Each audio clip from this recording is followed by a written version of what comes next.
Assalamualaikum warahmatullahi wabarakatuh. Kami dari kelompok 1, kelas 12 MIPA 1, SMA Negeri 21. Kami akan menjelaskan tentang perencanaan usaha berdasarkan lingkungan sekitar atau pasar lokal. Perkenalkan, nama saya Maria Angelina. Perkenalkan, nama saya Yuniar Margareta. Perkenalkan, nama saya Yudalia. Perkenalkan, nama saya Tiara Hartanti. Perkenalkan, nama saya Sadrina Nadila. Cekidot. Usaha. A. Peluang usaha. Negara Indonesia sangat luas, daerahnya terdiri dari ribuan pulau dan beragam suku.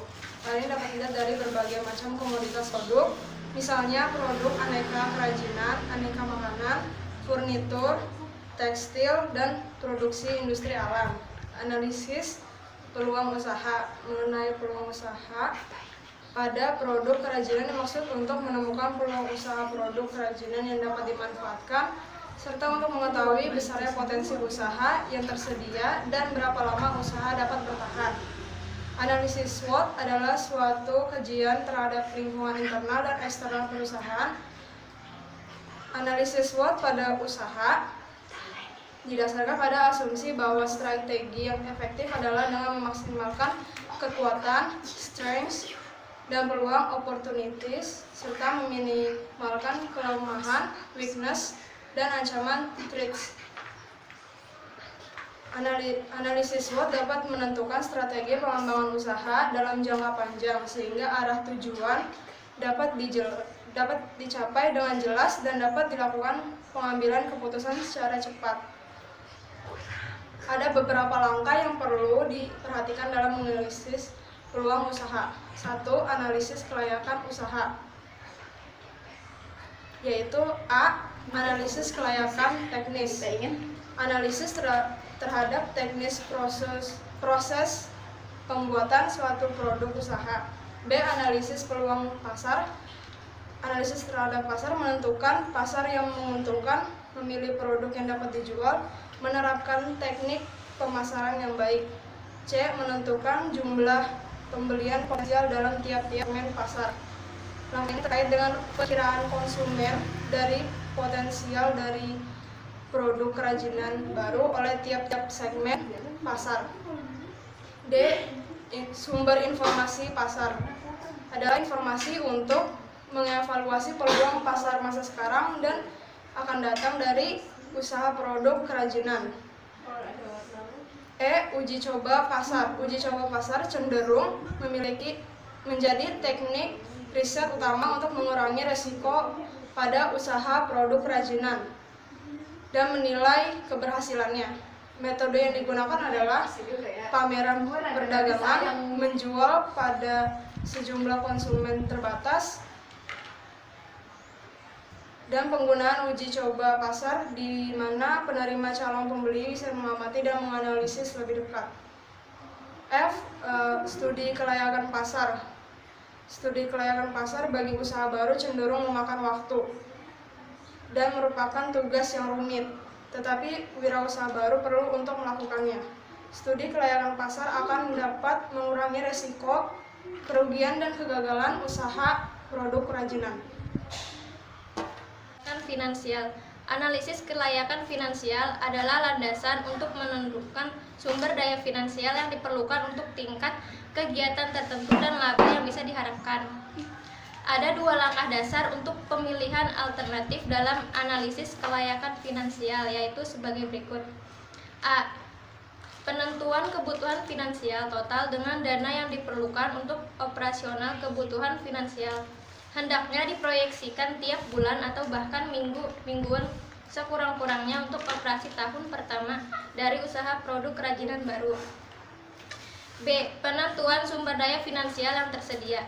Langkah kedua dalam analisis kelayakan finansial ini adalah proyeksi sumber daya finansial yang tersedia dan dana-dana yang akan dihasilkan dalam operasi perusahaan. 3. Analisis persaingan. Semua usaha produk atau kerajinan akan menghadapi persaingan, yaitu dari produk kerajinan yang sejenis maupun persaingan produk perusahaan lain dari pasar yang sama. C. Evaluasi peluang usaha. Ada banyak cara bagi wirausaha untuk mengembangkan ide peluang usahanya. Di antaranya adalah memberikan kebebasan dan dorongan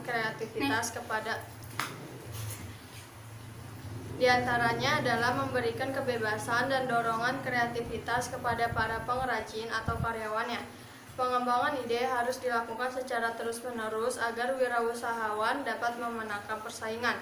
Beberapa macam ide yang perlu dikembangkan antara lain: 1.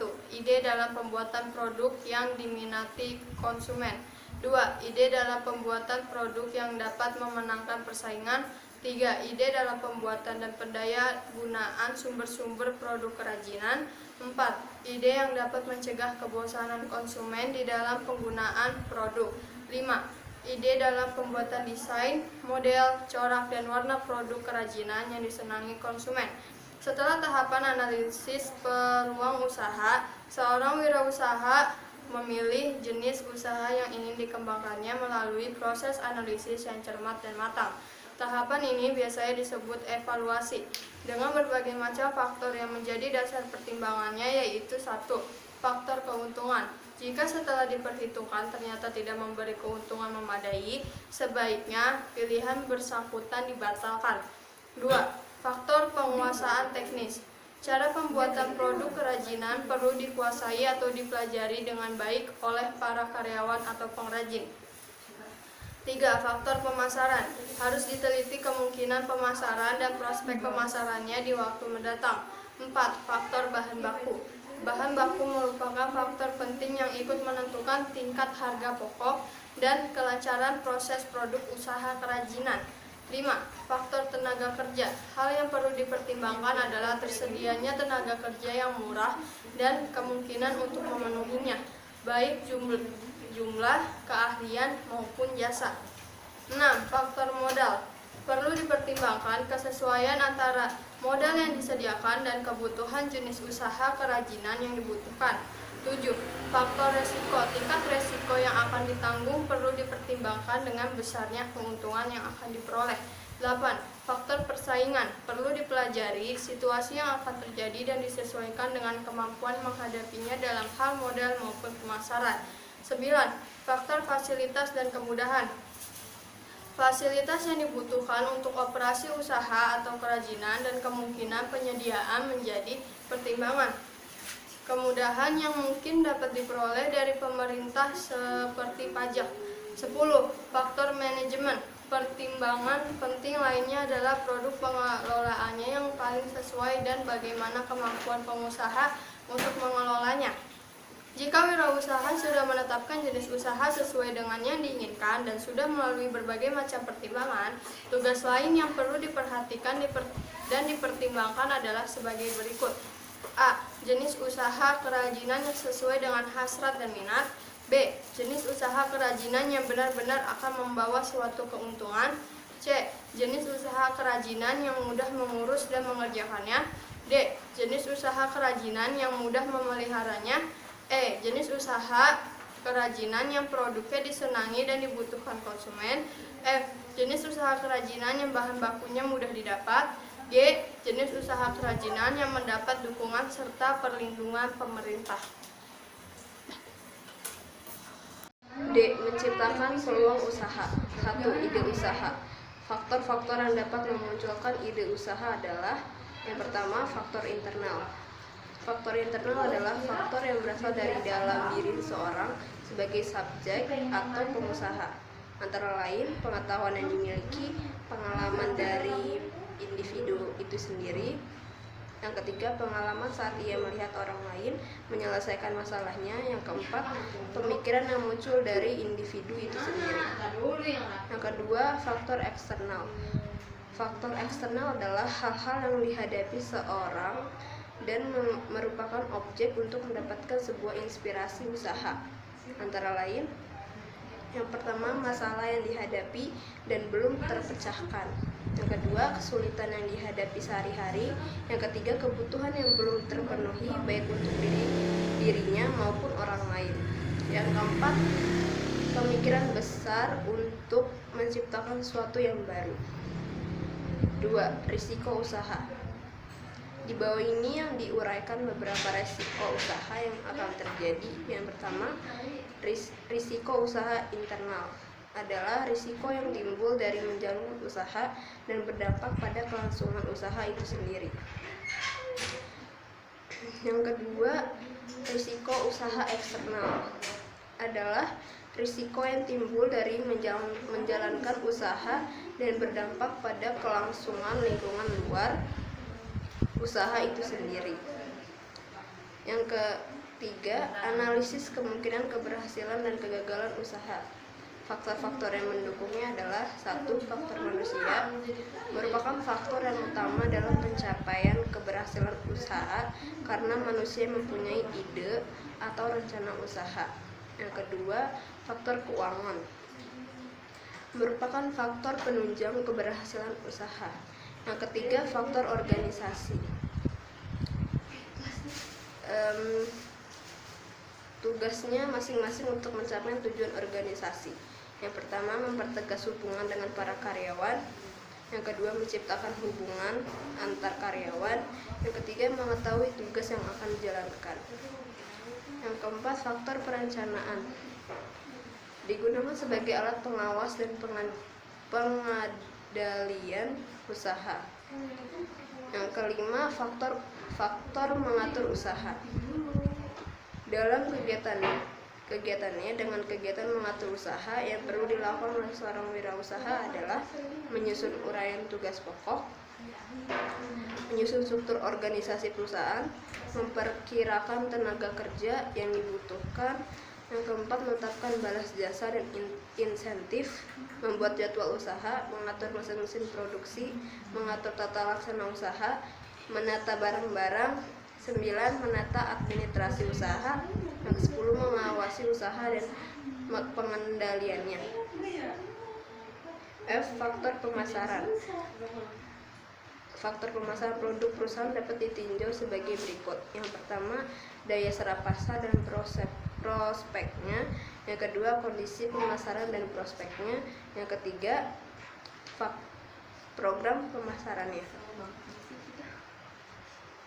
Yang berikutnya, faktor administrasi. Untuk menunjang kelancaran kegiatannya, sebaiknya seseorang Anjir lu yuk.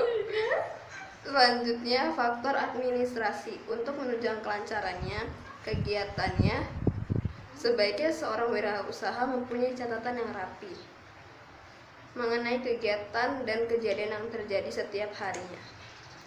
Menganalisis kemungkinan kegagalan usaha, karakteristik profil dan ciri wirausahawan yang gagal.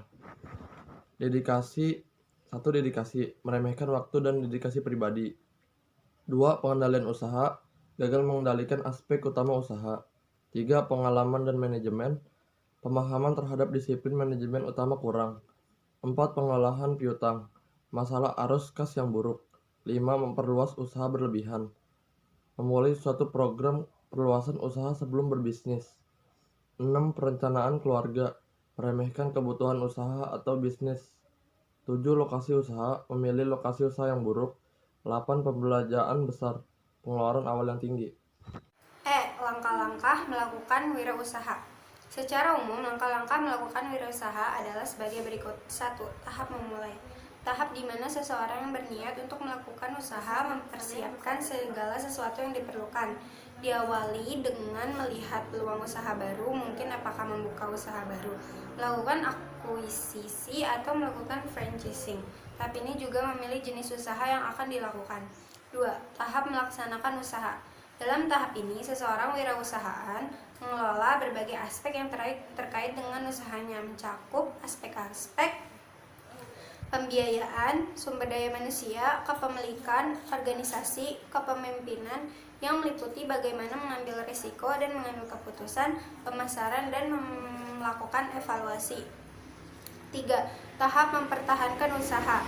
Tahap di mana wirausahaan berdasarkan hasil yang telah dicapai melakukan analisis perkembangan yang dicapai untuk ditindaklanjuti sesuai dengan kondisi yang dihadapi. 4. Tahap mengembangkan usaha. Tahap di mana jika hasil yang diperoleh tergolong positif atau mengalami perkembangan atau dapat bertahan, perluasan usaha menjadi salah satu pilihan yang mungkin diambil.